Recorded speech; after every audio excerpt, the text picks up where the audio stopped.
ध्यान। जब सुमिरन द्वारा ध्यान को आंखों से ऊपर एकाग्र करने की कोशिश करते हैं तो यह वहां टिकता नहीं, क्योंकि मन की सुमिरन करने वाली वृत्ति व्यस्त हो जाती है। इसकी शक्लें बनाने वाली वृत्ति इसको सांसारिक शक्लों और पदार्थों की ओर आकर्षित करती है। जब तक आंखों से ऊपर एकाग्र हुए मन को अंदर कोई शक्ल दिखाई नहीं देती या कोई स्वरूप दिखाई नहीं देता, यह उसमें मग्न होकर अंदर स्थिर नहीं रह सकता।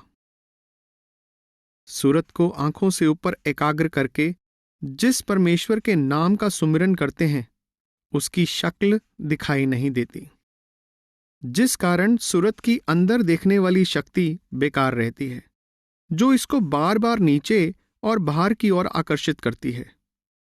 गुरु अर्जुन देव जी की वाणी है। सबे सुख पए प्रभ तुठे, गुरपुरे के चरण मन उठे, सह समाध लगी लिव अंतर, सो रसोई जाने जियो। जब परमेश्वर की दया से हृदय में सद्गुरु के चरण समा गए तो सहज समाधि की वही अवस्था प्राप्त हो गई जिसका आनंद केवल उस अवस्था में पहुंच चुका व्यक्ति ही जान सकता है। पूर्ण एकाग्रता या समाधि को ही उन्मनी अवस्था भी कहा जाता है। गुरु नानक साहिब की वाणी है। गुरमुख सेवा थाए पवै, उन्मन तत् कमाहो, मस्कत लहो मजूरियां, मंग मंग खसम धराहो। आप फरमाते हैं कि सद्गुरु के शिष्य की सुमिरन और ध्यान की मेहनत सफल हो जाती है। वे समाधि की उन्मनी अवस्था में पहुंचकर अंदर परम तत्व की कमाई शुरू कर देते हैं। उन्हें कुल मालिक के घर अपनी भक्ति की मेहनत यानी नाम की कमाई का पूर्ण फल प्राप्त हो जाता है। कबीर साहिब का कथन है, उन्मन मनुआ सुन समाना, दुबदा दुर्मत भागी, कहो कबीर अनभव इक देखिया, राम नाम लिव लागी। समाधि की उन्मनी अवस्था द्वारा दुविधा या मनमत से छुटकारा मिल जाता है। साधक मनमत त्याग कर पूरे भरोसे के साथ सतगुरु के उपदेशानुसार भक्ति करनी शुरू कर देता है। उसकी लिव अंदर नाम के साथ जुड़ जाती है और मन अंदर सुन में समा जाता है। गुरु रविदास जी की वाणी है। परम परस गुर पेटिया, पूरब लिखत लिलाट, उन्मन मन मन ही मिले, छुटकत बजर कपाट। जब कुल मालिक द्वारा लिखे धुरकम द्वारा जीव को सद्गुरु रूपी परम पारस की शरण प्राप्त हो जाती है और शिष्य सद्गुरु की समझाई युक्ति के अनुसार परमात्मा की भक्ति करता है तो आंखों के ऊपर लगे वज्र कपाट खुल जाते हैं। ध्यान अंदर पूरी तरह स्थिर हो जाता है और समाधि की अवस्था में मन अपने मूल स्रोत में समा जाता है। संतों ने मन की 3 अवस्थाएं कही हैं, पिंडी मन, अंडी मन और ब्रह्मांडी या कारण मन। पिंडी मन स्थूल शरीर में, अंडी मन सूक्ष्म शरीर में और ब्रह्मांडी या कारण मन कारण शरीर में कार्य करता है।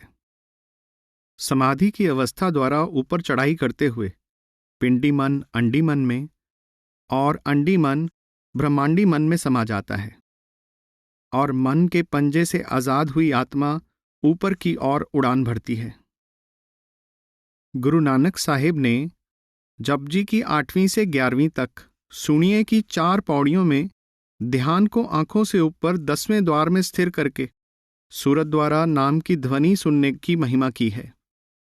आप फरमाते हैं कि नाम की ध्वनि सुनने से जीव दुखों और पापों से मुक्त हो जाते हैं। उनको श्रेष्ठ साधक वाली अवस्था प्राप्त हो जाती है। उसको संपूर्ण सृष्टि और शरीर के गुप्त भेद समझ आ जाते हैं। नाम की ध्वनि सुनने के साथ सहज अवस्था की प्राप्ति हो जाती है और साधक भवसागर से पार हो जाता है। सुनिए की 4 पौड़ियों के बाद मन्ने की 4 पौड़ियां हैं। इन 4 पौड़ियों के अंत में ऐसा नाम निरंजन होए, जेको मन जाने मन कोय, महावाक्य वर्णित है। संत महात्माओं ने रूहानी अभ्यास के 3 पड़ाव माने हैं। श्रवण, सुरत द्वारा नाम को सुनना, मनन, सुरत को नाम में अभेद कर देना और निधिध्यासन, समाधि की अवस्था। गुरु साहिब मन्ने की पौड़ियों में फरमाते हैं कि सूरत को नाम में अभेद कर देने वाले साधक को ऐसी श्रेष्ठ आध्यात्मिक अवस्था प्राप्त हो जाती है जिसका शब्दों में वर्णन कर सकना असंभव है। इससे मन, बुद्धि और सूरत तीनों निर्मल और बलवान हो जाते हैं। ऐसे साधक को सभी आंतरिक खंडों और ब्रह्मांडों की समझ आ जाती है। ऐसा साधक मोह ममता और जन्म मरण के बंधन से मुक्त हो जाता है। सूरत को नाम में अभेद कर देने वाले साधक को अंदर प्रभु के घर दर की तरफ जाने वाले मार्ग पर चलने में कोई रुकावट नहीं आती। ऐसे साधक को यम मार्ग पर नहीं चलना पड़ता। वह सच्चा और पूर्ण परमात्मा बन जाता है। सूरत को नाम में अभेद कर देने वाले साधक को मुक्ति का द्वार प्राप्त हो जाता है। वह स्वयं ही भवसागर से पार हो जाता है और अपने कुल के उद्धार में भी सहायक सिद्ध होता है। नाम में समाकर नाम का रूप हो चुके गुरुमुख स्वयं भी भवसागर से पार हो जाते हैं और अपने शिष्यों और सेवकों को भी नाम का भेद देकर भवसागर से पार करवा देते हैं। जीते जी मरना। पूर्ण एकाग्रता या समाधि की अवस्था को ही संत महात्माओं ने जीते जी मरने की अवस्था कहा है। जो जीवित है वह मरा हुआ नहीं है और जो मरा हुआ है वह जीवित नहीं है। इसलिए जीते जी मरने के रूहानी रहस्य को भली भांति समझना आवश्यक है। 5 तत्वों से बना शरीर जड़ है। आत्मा के शरीर में प्रवेश करने से ही इसमें जीवन आ जाता है। आत्मा शरीर में से निकल जाए तो शरीर मुर्दा हो जाता है। शरीर को चेतना प्रदान करने के लिए आत्मा आंखों के ऊपर वाले भाग से नीचे वाले भाग में उतरती है। मौत के समय यह पैरों के तलवों से आंखों से ऊपर की तरफ सिमटती है। यह पहले हाथ पांव खाली करती है और बाद में टांगों, बाजुओं, धड़ तथा आंखों को खाली करती है। आत्मा शरीर का जो हिस्सा खाली करती जाती है वह सुन्न, अचेत या ठंडा होकर मृत होता जाता है। जब आत्मा शरीर को पूरी तरह खाली करके आंखों से ऊपर सिमटकर एक तरफ हो जाती है तब सदा के लिए शरीर मृत हो जाता है। दूसरे शब्दों में आत्मा का 9 द्वारों द्वारा शरीर में दाखिल होना शरीर को जिंदगी देना है और 9 द्वारों को खाली करके शरीर का त्याग करना इसकी मौत है। शरीर आत्मा पर आश्रित है, परंतु आत्मा का शरीर से अलग अस्तित्व भी है। यह वृक्ष, कीड़े, पक्षी, चौपाए जानवर, मनुष्य या देवी देवता आदि कोई भी रूप धारण करके कार्यशील हो सकती है। चेतन आत्मा द्वारा जड़ मन और इंद्रियों का साथ लेकर कार्यशील होने को ही जड़ चेतन की गांठ बन जाना कहा जाता है। मन और आत्मा एक ही समय 2 स्थानों पर नहीं हो सकते। शरीर के 9 द्वारों में कार्यशील होते हुए या इंद्रियों के सुख भोगते समय ये आंखों से ऊपर अपने सच्चे घर में नहीं होते, परंतु जब इन्हें आंखों के पीछे सुमिरन और ध्यान के कार्य में लगा दिया जाता है तो इन्हें शरीर का नीचे वाला भाग खाली करके आंखों से ऊपर 10वें द्वार में वापस आना पड़ता है।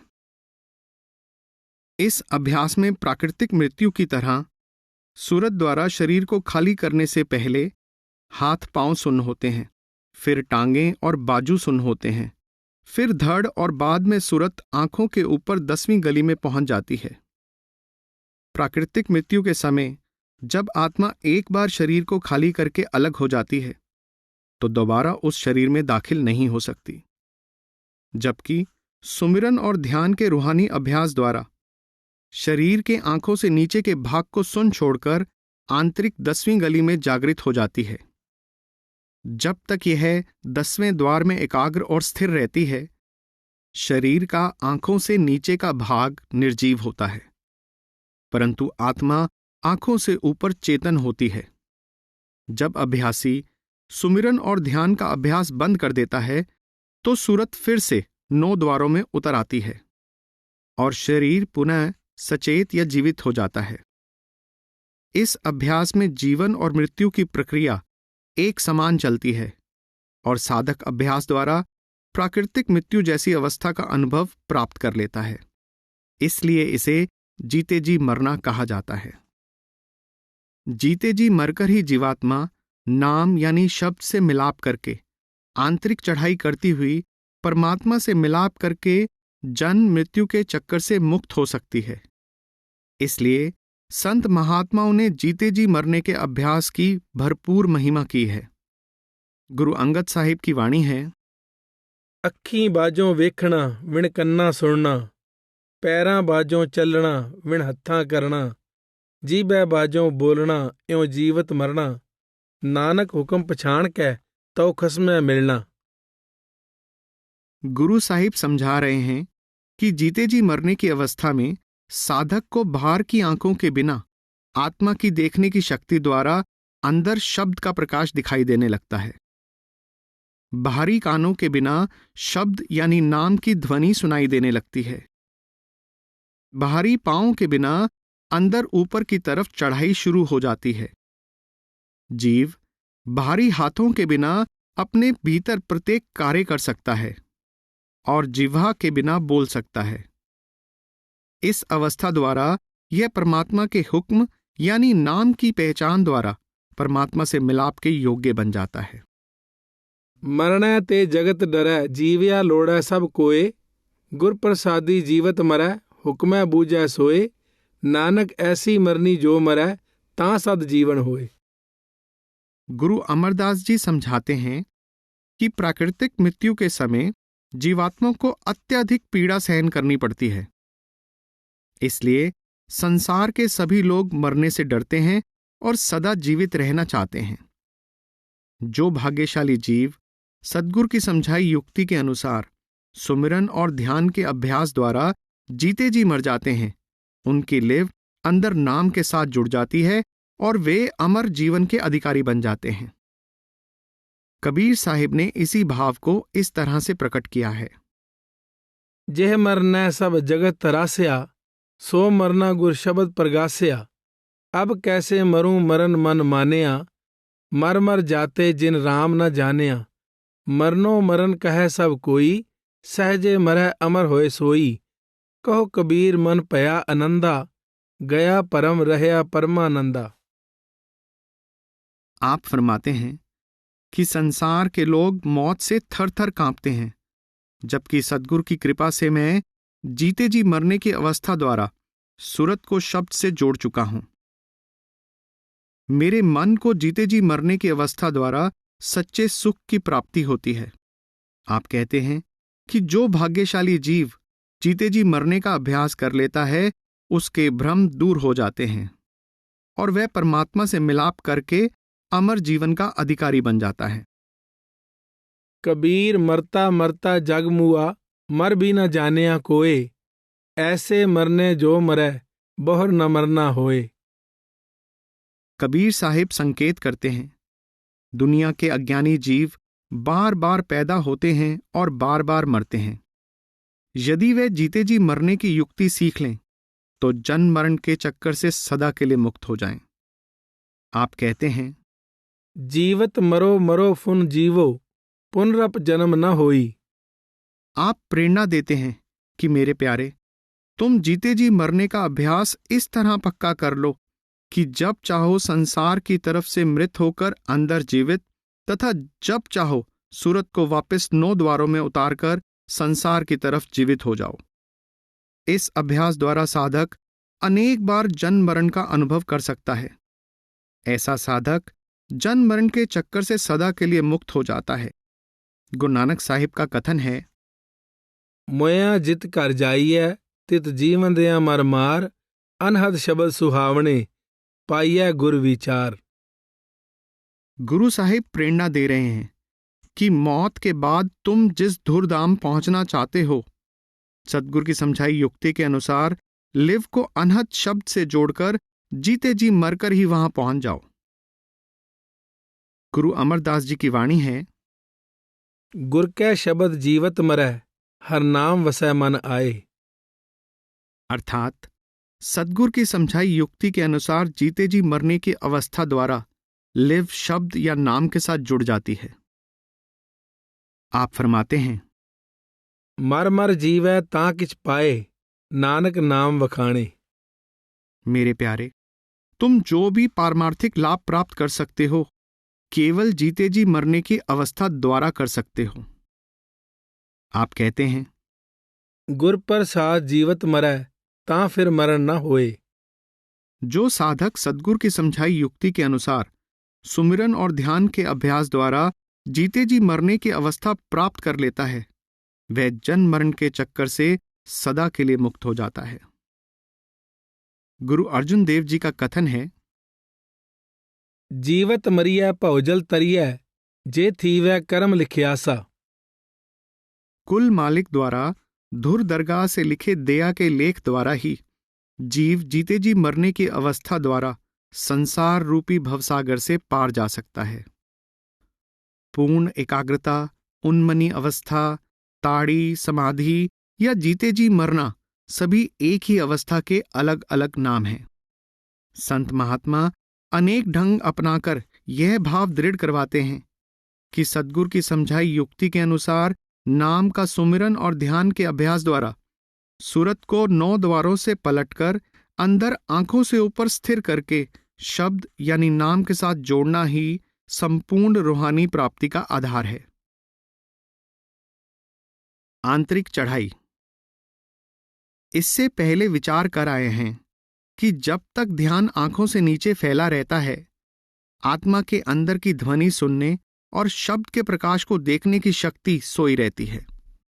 जैसे ही समाधि की अवस्था में मन और आत्मा अंदर आंखों से ऊपर स्थिर हो जाते हैं, आत्मा की अंदर से शब्द की ध्वनि को सुनने और शब्द के प्रकाश को देखने की शक्ति जागृत हो जाती है। गुरु अंगद साहिब का यह कथन पहले भी सुन आए हैं, 9 दरवाजे काया कोट है 10वें गुप्तर खीजै। बजर कपाट न खुलनी गुर शब्द खुलीजै। अनहद वाजे धुन वजदे गुर शब्द सुनीजै। तित घट अंतर चानना कर भगत मिलीजै। सब मह एको वर्तदा जिन आपे रचन रचाई। जब सद्गुरु की समझाई युक्ति के अनुसार ध्यान को आंखों से ऊपर स्थिर कर लिया तो सूरत शरीर रूपी किले के 9 द्वारों को पार कर गई। इसकी राह में लगे हुए वज्र कपाट खुल गए। इसको अनहद शब्द की ध्वनि सुनाई देने लग गई और शब्द का प्रकाश दिखाई देने लग गया। गुरु अमरदास जी का कथन है, बिन शब्दै अंतर आनेरा ना वस्त लहै ना चूकै फेरा। जब तक अंदर शब्द का प्रकाश दिखाई नहीं देता, तब तक आत्मा ऊपर की तरफ चढ़ाई करके परमात्मा के साथ मिलाप करके जन्म मरण के चक्कर से मुक्त नहीं हो सकती। आप इसी प्रसंग में आगे कहते हैं, गुर ज्ञान अंजन सच नेत्री पाया। अंतर चानन अज्ञान अंधेर गवाया। जब शिष्य अपने सद्गुरु की समझाई युक्ति के अनुसार ध्यान को आंखों से ऊपर स्थिर करके आत्मा की आंख में शब्द यानी नाम का सुरमा डाल लेता है, तब अंदर ज्ञान के प्रकाश से भर जाता है और अज्ञानता का अंधेरा मिट जाता है। गुरु नानक साहिब की वाणी है, मन बैराग रतो बैरागी। शब्द मन बेद्या मेरी माई। अंतर जोत निरंतर बाणी साचे साहेब स्यों लिवलाई।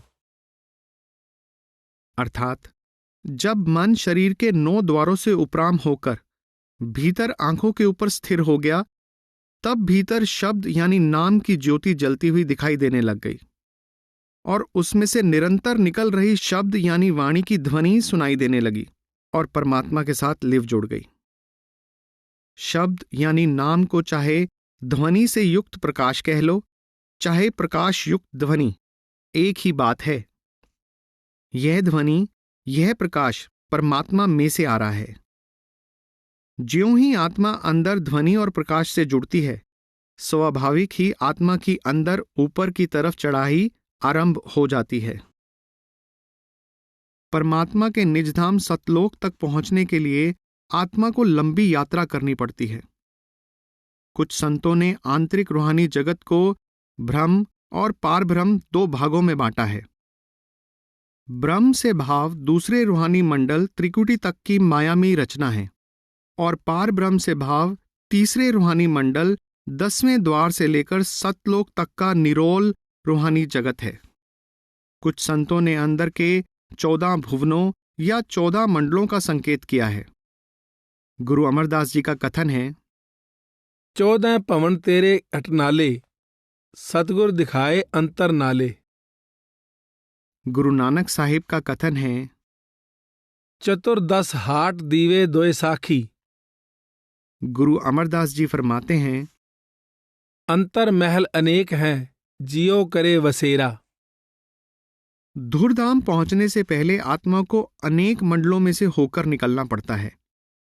यह सारी यात्रा धीरे धीरे तय होती है। गुरु नानक साहिब की वाणी है, देही नगरी उत्तम थाना, पंचलोक वसें परधाना, ऊपर एकंकार निरालम, सुन समाद लगाया। आप फरमाते हैं कि शरीर रूपी उत्तम स्थान के अंदर 5 प्रमुख मंडल हैं, जिनके ऊपर वह निरंकार सुन्न समाधि में लीन है।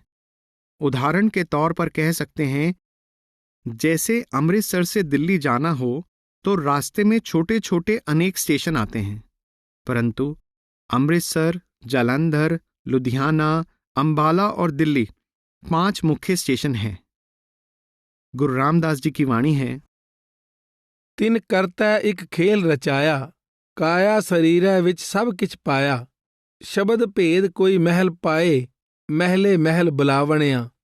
आपे देवै शब्द बुलाए, महली महल सहज सुख पाए। नानक नाम मिलै वडियाई, आपे सुन सुन ध्यावणिया। गुरु साहिब समझाते हैं कि उस कर्ता की लीला अजीब है। वह स्वयं शरीर के अंदर बैठ गया है और उसने अपने साथ मिलाप का साधन और मार्ग भी शरीर के अंदर ही रख दिया है। सबद भेद कोई महल पाए, महले महल बुलावणियां।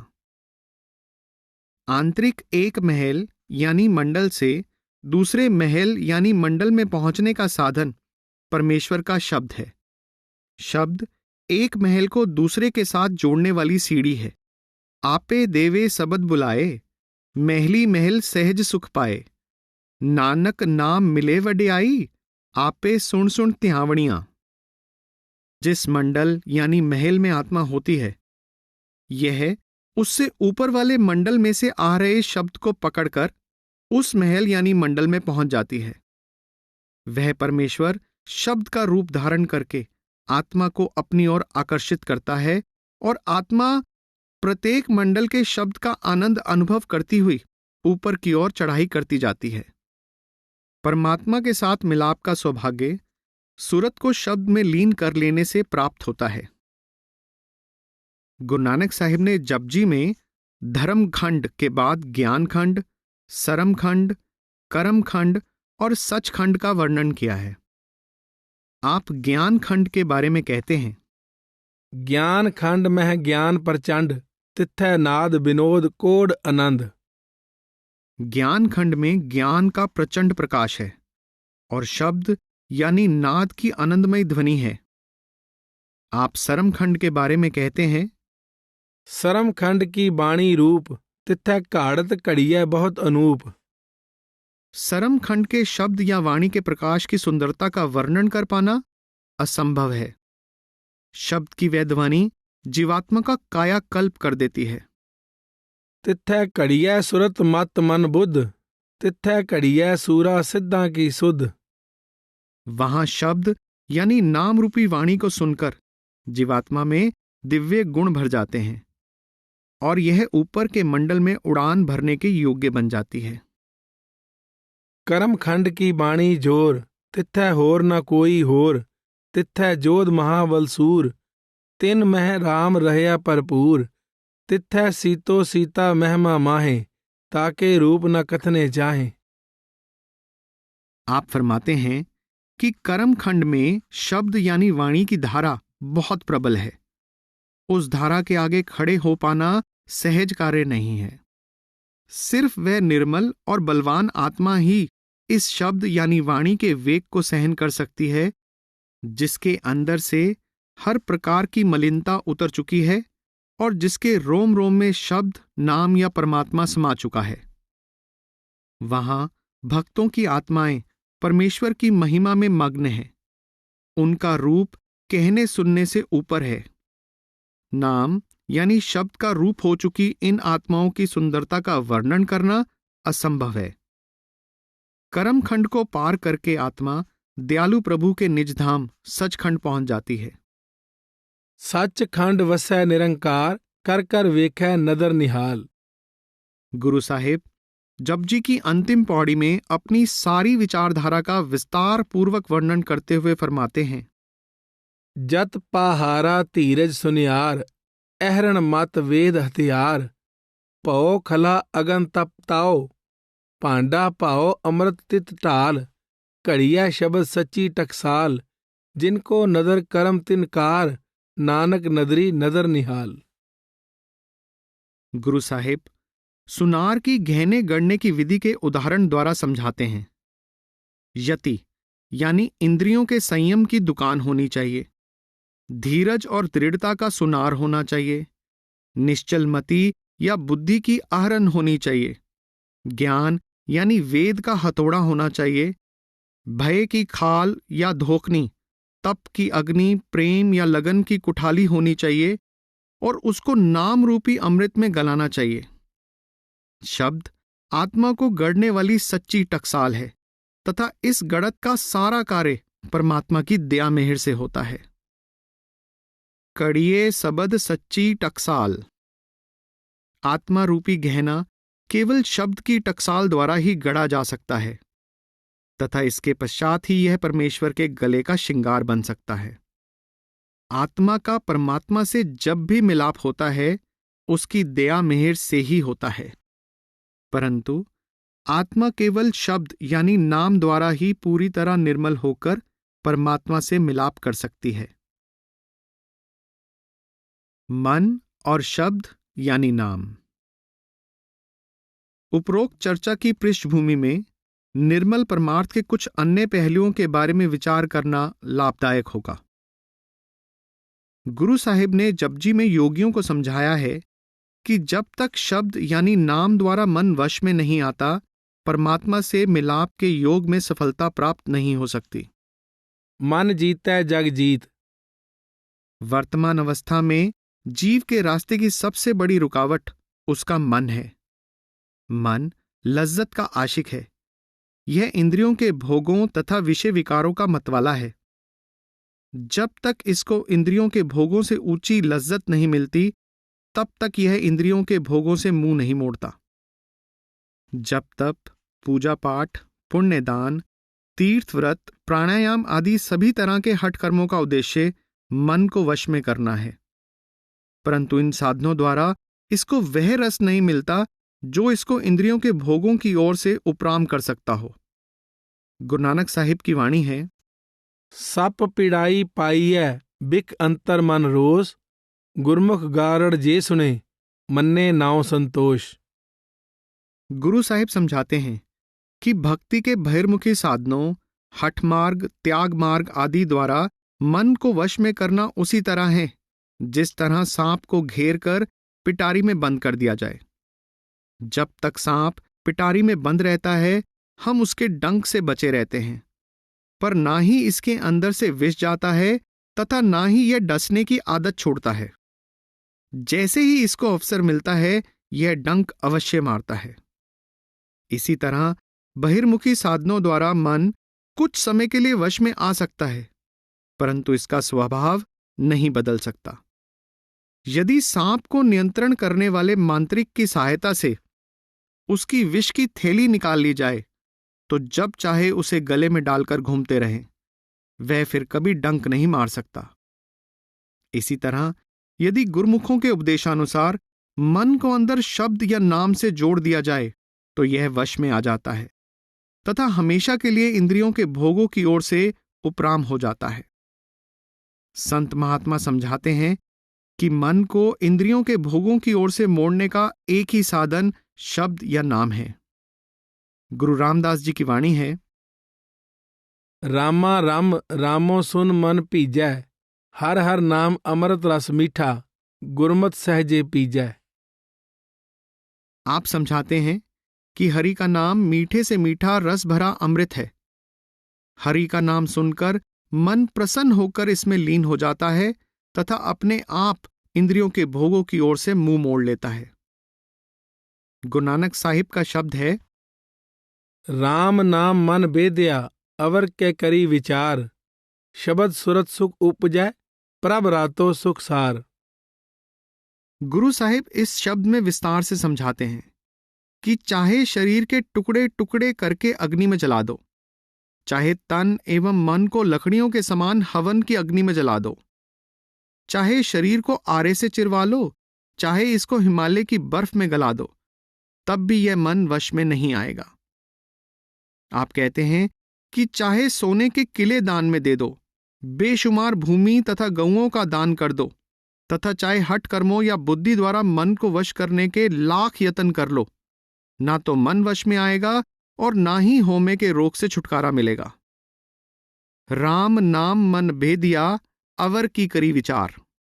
मन जब भी वश में आएगा राम नाम से लिव जोड़कर आएगा, तथा जब भी सच्ची शांति मिलेगी सुरत को शब्द से जोड़कर ही मिलेगी। दूसरे किसी साधन के बारे में विचार करने की आवश्यकता नहीं है। गुरु साहिब इस शब्द में फरमाते हैं, हर नामै तुल न पुजई सब डिठी ठोक बजाए। आप कहते हैं, हम तुम्हें ठोक बजाकर अपने व्यक्तिगत अनुभव का वर्णन करते हैं कि मन को वश में करने के लिए कोई अन्य साधन नाम भक्ति का मुकाबला नहीं कर सकता। आप शब्द के अंत में फरमाते हैं, कट कट वाजै किंगरी आन दिन शब्द सुपाए, विरले को सोजी पई गुरमुख मन समझाए, नानक नाम ना विसरै छूटा शब्द कमाए। गुरु साहिब कहते हैं, हर घट के अंदर परमात्मा के शब्द की किंगरी जैसी ध्वनि हो रही है। विरले भाग्यशाली जीव उस किंगरी जैसी ध्वनि से लिव जोड़कर मन को वश करने में सफल होते हैं। गुरु साहिब प्रेरणा देते हैं, मेरे प्यारे, नाम को कभी भी मत भूलो, क्योंकि जब भी जन्म मरण से छुटकारा मिलेगा मन को शब्द यानी नाम में लीन करके मिलेगा। गुरु अर्जुन देव जी प्रार्थना करते हैं, विण तुद होर जे मंगना सिर दुखा कै दुख, दे नाम संतोखिया उतरै मन की भुख। हे प्रभु, तुमसे तुम्हारे नाम के बिना किसी सांसारिक पदार्थों को मांगना दुखों को निमंत्रण देना है, क्योंकि माया में पदार्थों का मोह जीवात्मा को माया में जगत एवं आवागमन के दुखदायी चक्कर से बांध कर रखता है। हे प्रभु, कृपा करके अपने नाम की दात बख्श दो, ताकि मन की माया में तृष्णाएं शांत हो जाएं और इसके अंदर तुम्हारा प्रेम पैदा हो जाए।